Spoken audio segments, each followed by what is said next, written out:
To California Congressman Khanna, what he makes of this. Republicans are calling it a distraction, Congressman. What do you say? I don't think the people whose criminal records have been expunged think it was a distraction. It's thousands of Americans, many of them who simply possessed it. They didn't traffic in it. And those are the people who he's forgiving so they can get jobs, so they don't have arrest records. I'm not 6,500 in that kind of position. 340 million Americans dealing with runaway inflation and everything else. I mean, it just seems like a wacky priority. Well, look, the president does a lot of things. He can walk and chew gum at the same time. I mean, I've been calling that we need to be far tougher on Saudi Arabia. Wouldn't you want to be walking more than, let's say, you're chewing gum?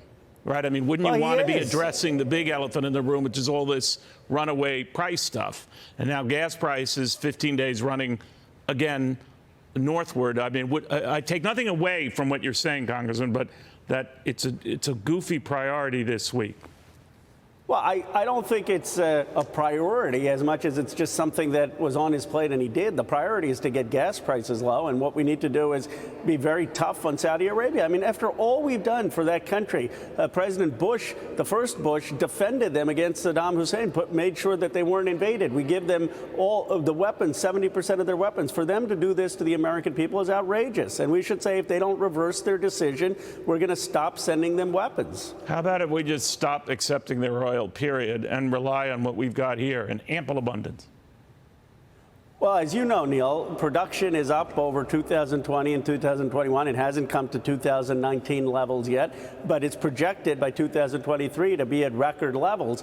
If the oil companies want to invest more in refineries, they can continue to increase production. They're not willing to make that investment. Why would they commit to a multi-year assignment like that when they know the administration isn't keen on renewables? And they've heard certainly from a number of key players, including the National Climate Advisor, Gina McCarthy, who said, let me be clear and let me answer very directly. President Biden remains absolutely committed to not moving forward with additional drilling on public lands.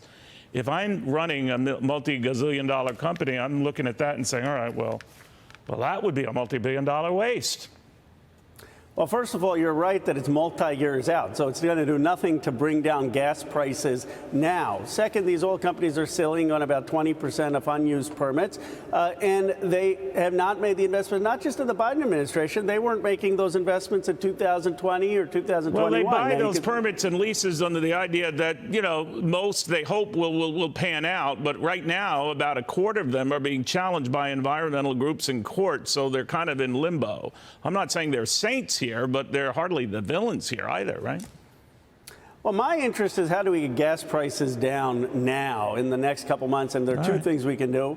We can push Saudi Arabia to meet their commitments, and we can stop the export of gas. That's something I've been calling for 6 months. It should be bipartisan. Why are we sending our gas overseas, including, by the way, in a report to China, when we should be having it for the American people? All right, fair enough. It's a good argument. Khanna, great seeing you again. Thank you very much. Oil prices are rocketing. Stocks, well, they're not.